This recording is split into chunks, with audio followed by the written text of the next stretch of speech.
My name is Lisa, and I once believed I had everything neatly in place.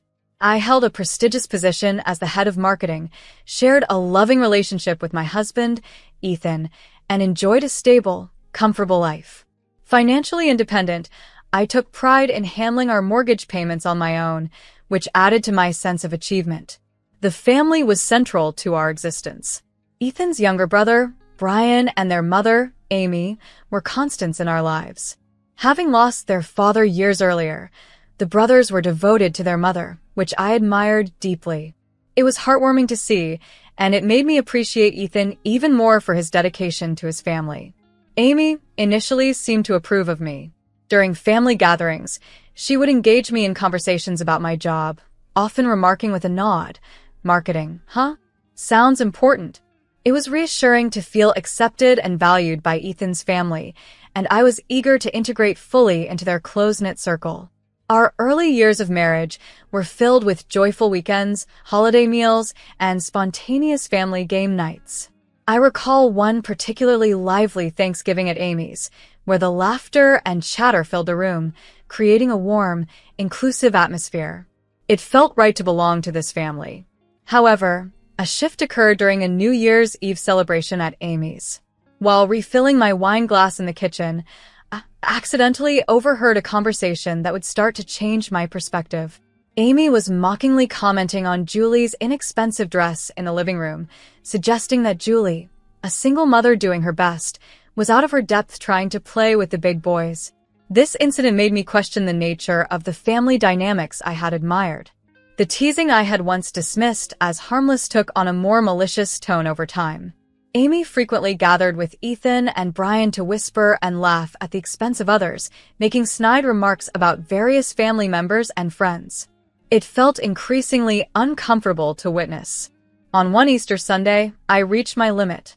Amy was in the living room, casually critiquing another relative's financial decisions, when I couldn't hold back any longer. Standing up, I confronted her about the rudeness of her remarks, hoping to defend those who were being subtly bullied.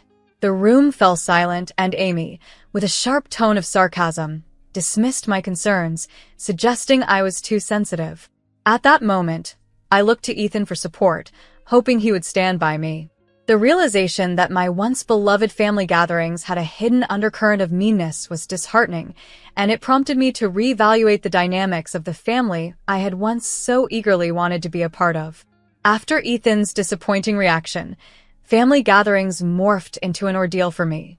I would often find myself isolated, sipping on a drink while Ethan remained glued to his mother's side. He would occasionally send apologetic looks my way, but never did he join me to offer the support I needed. One evening, after enduring another difficult dinner, I confronted him. "Why can't you ever stand up to her?" I asked, the frustration evident in my voice. Ethan, looking weary, ran his hand through his hair. "She's my mother, Lisa. What do you expect me to do?" "I expect you to tell her she's being cruel." "I expect you to stand by me," I insisted. But he never did, and as a result, I began to invent excuses to avoid these painful family events, citing sudden work crises or migraines, anything to escape the harsh whispers and cold stares. Just as I thought our situation couldn't become more strained, life threw a significant twist our way. I was pregnant.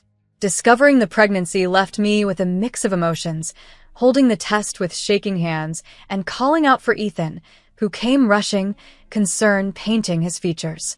When I showed him the test, his reaction, a mixture of shock and relief, pulled me into a brief hope that perhaps this new life might mend the growing fissures between us. However, the pregnancy proved to be anything but easy. I faced constant nausea and dizziness, with the looming threat of miscarriage hovering over me, forcing me into bed rest and eventually quitting my job as my condition worsened and my eyesight began to deteriorate, a rare but potentially permanent complication. During this vulnerable time, I felt Ethan drifting further away, often returning home late, if at all, leaving me to face my challenges alone. The day of my scheduled C-section arrived sooner than expected due to my vision issues, making natural birth too risky. Lying on the operating table, filled with a blend of fear and anticipation, I asked for Ethan. only to be told by a nurse that he had chosen to wait outside. The surgery itself went smoothly, and hearing my son's first cries was a transcendent moment, filling me with an overwhelming rush of love. However, the joy was short-lived as Ethan eventually appeared in the recovery room, his discomfort and annoyance barely concealed. "Lisa, we need to talk. This isn't right," he began abruptly. His words, dismissing the necessity of my surgery and lamenting the presence of men during childbirth as against old norms, struck a deep chord of pain within me. As he stormed out, claiming the hospital environment was too much for him, I was left alone, reeling not only from his words but also from the reality of our situation. The subsequent weeks were a haze of sleepless nights and constant feedings, with Ethan's presence becoming rarer, leaving me to navigate the challenging waters of new motherhood by myself. Ever since our son was born, Ethan barely helped with his care and often complained. "Can't you shut him up?" he'd growl as our baby cried through the night. "I'm trying," I'd reply, my voice heavy with exhaustion. "He's teething, Ethan. It hurts him." But Ethan had no patience for it. "All you do is focus on the kid. What about me? What about our sex life?" I was astonished by his lack of understanding and compassion, especially as I was still recovering from major surgery and running on minimal sleep. As the weeks turned into months, Ethan's dissatisfaction only grew. One evening, while I was trying to soothe our fussy 7-month-old, he bluntly stated, "You need to go back to work." I was shocked. "What?" "But the baby," I began. "We'll hire a nanny," he interrupted. "We can't keep living like this, Lisa. We need the money." Despite wanting to argue that our son needed me and that I wasn't ready to return to work, the resolute look in his eyes silenced me. With a heavy heart, I began job hunting. Finding work with my compromised vision was challenging. I eventually secured a position at a smaller company, although the pay was less than before. When I informed Ethan, his response was predictably dismissive. "That's it," he scoffed. "We're paying a nanny for this?" Tears welled up in my eyes. "I'm doing my best, Ethan." "It's not easy with my eyesight," I pleaded. "Excuses," he muttered, walking away. This marked the beginning of my new reality. Rushing to work each morning, guilt gnawing at me as I left my baby with the nanny, struggling through the day with my limited vision, and then coming home to a resentful husband and a son who desperately needed my attention. Time passed in a blur of work, childcare, and escalating tension at home. Before I knew it, 3 years had gone by since my son's birth. Despite the difficulties, I cherished him deeply and found joy in his milestones. Family gatherings continued to be stressful, particularly because of Amy's behavior. She would perform the role of the doting grandmother when others were watching, but her disinterest was obvious. "Come to Grandma," she'd coo in a sweet voice, arms outstretched towards my son. Yet, he would cling to me, turning his face away from this woman he barely knew. Amy's expression would sour. "What have you been telling him about me?" she'd hiss accusingly. "You're turning my grandson against me." I'd try to explain, weary. "He just doesn't know you well, Amy. If you visited more often," but she would cut me off. "Don't you dare blame this on me," and storm off to complain to Ethan. Then, on an ordinary Tuesday morning, my world was thrown off balance, once again. Holding a pregnancy test, my heart pounding, I saw the positive result. Fear enveloped me. My first pregnancy had been so fraught, my health so compromised. Could my body handle another? As I pieced together the timeline, I realized I was already well into my first trimester. The decision, it seemed, had been made without my full awareness.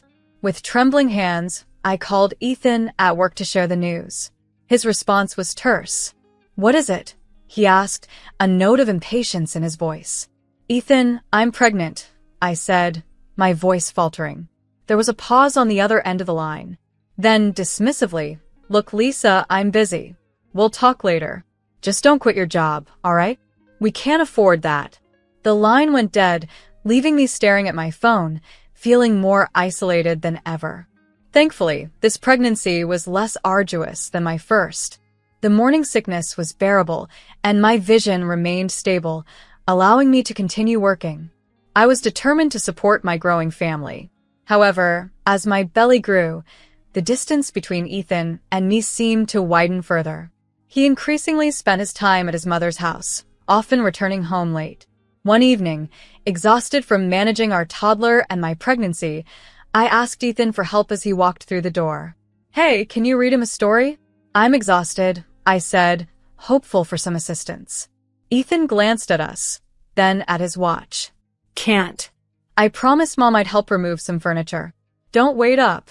And with that, he was gone, leaving me alone with our son and my tears. As my 7th month of pregnancy came around, I prepared for Thanksgiving. Guests began to arrive in the afternoon, including my parents who immediately pitched in.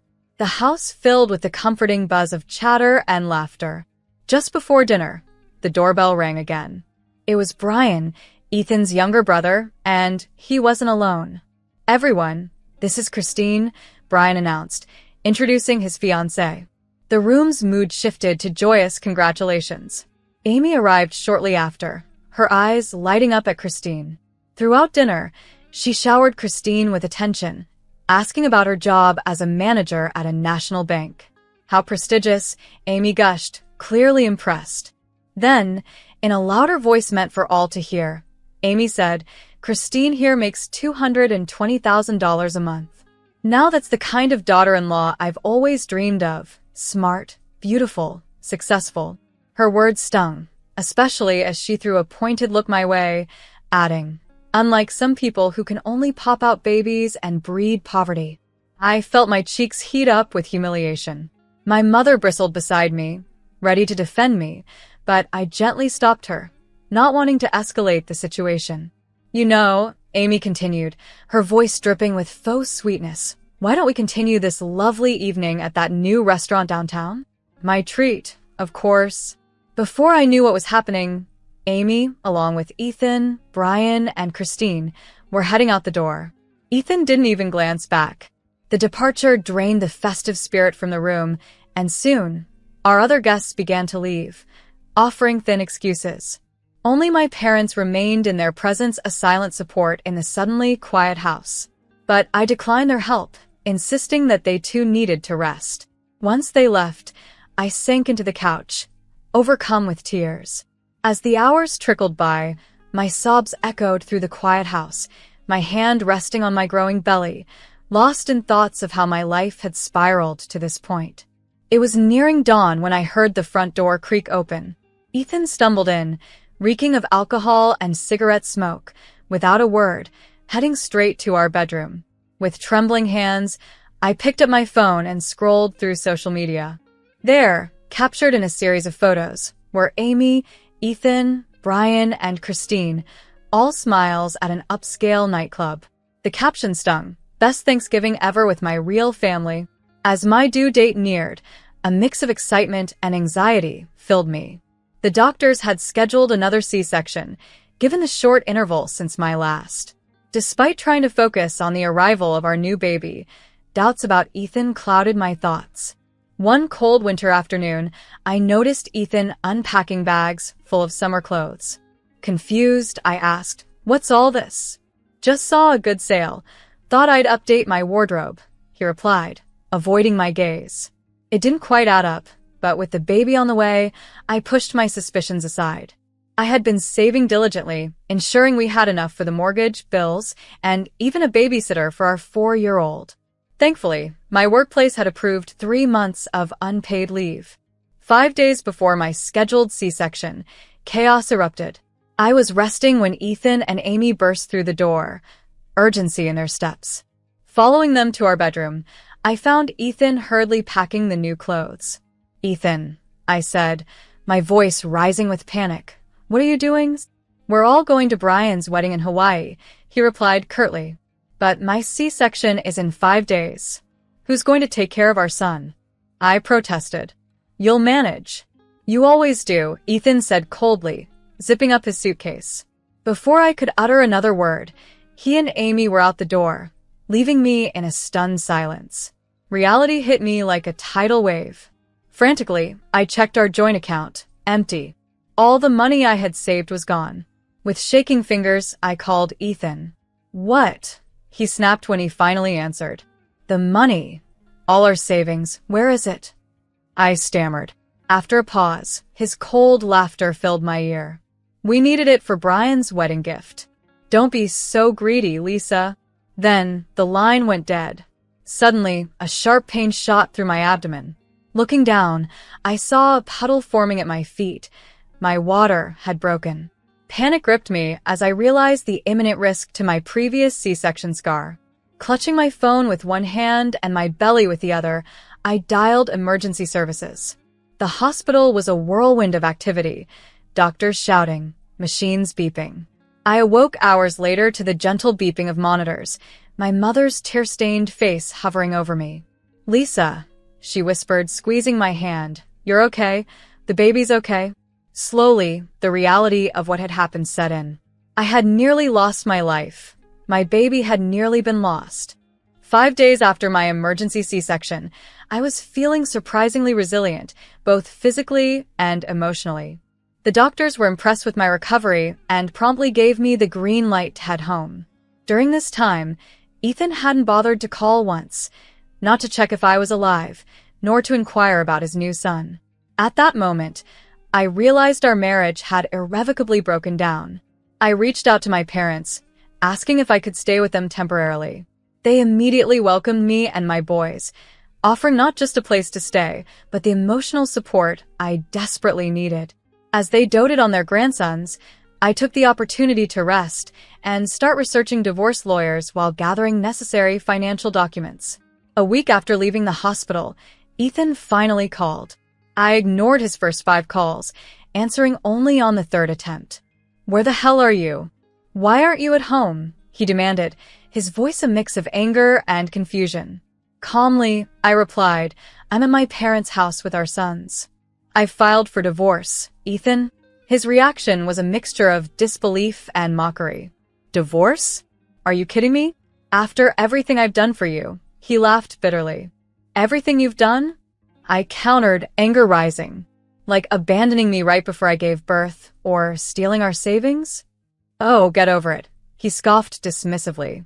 I'll pay you back. No problem. In fact, I don't even want to see you again. Do you know why? Because I'm going to be rich. He rambled on about a job offer from Brian's new wife, Christine, who had promised to make him wealthy beyond belief through a new financial venture. You never believed in me, Lisa, he spat. You always held me back. Well, guess what? I'm free now. And you? You're just a loser who can't see potential when it's right in front of her. The divorce proceedings were surprisingly swift. Ethan didn't contest much. He returned the money he had taken and agreed to pay alimony. Since I had been the one making the mortgage payments, evidenced by years of bank statements, the judge awarded me the house without hesitation. The day I moved back into what was now my house, Ethan was there, packing his last belongings. He sneered as I entered with our baby and our toddler by my side. Enjoy this dump while you can, he jeered, carrying a box. I'll be in a mansion soon, swimming in cash. You'll see what you missed out on. As he left, a profound sense of relief washed over me. The house felt larger, brighter, and free from the shadow of his presence. A year and a half later, life had settled into a new rhythm for me and my boys. I had returned to work and found a balance between my career and motherhood. It wasn't always easy, but we were content, healthy, and thriving. Then one ordinary Tuesday, my phone buzzed with a news alert that made my jaw drop. Local banker exposed as fraud, leaves family in ruins. The article detailed a shocking scandal involving Christine, who had been running an elaborate con. She had persuaded Ethan, Brian, and Amy to invest in a non-existent financial company by taking out massive loans, leaving them facing financial ruin. They had even mortgaged Amy's house, investing every cent into this fictitious venture. Christine, it turned out, was not a banker at all. The office she had shown them was merely a short-term rental, a set piece in her grand deception. She vanished with millions, leaving behind nothing but forged documents and shattered dreams. To add insult to injury, I discovered they had also taken out an additional loan to fund Brian and Christine's extravagant wedding in Hawaii, the very event Ethan had abandoned us to attend.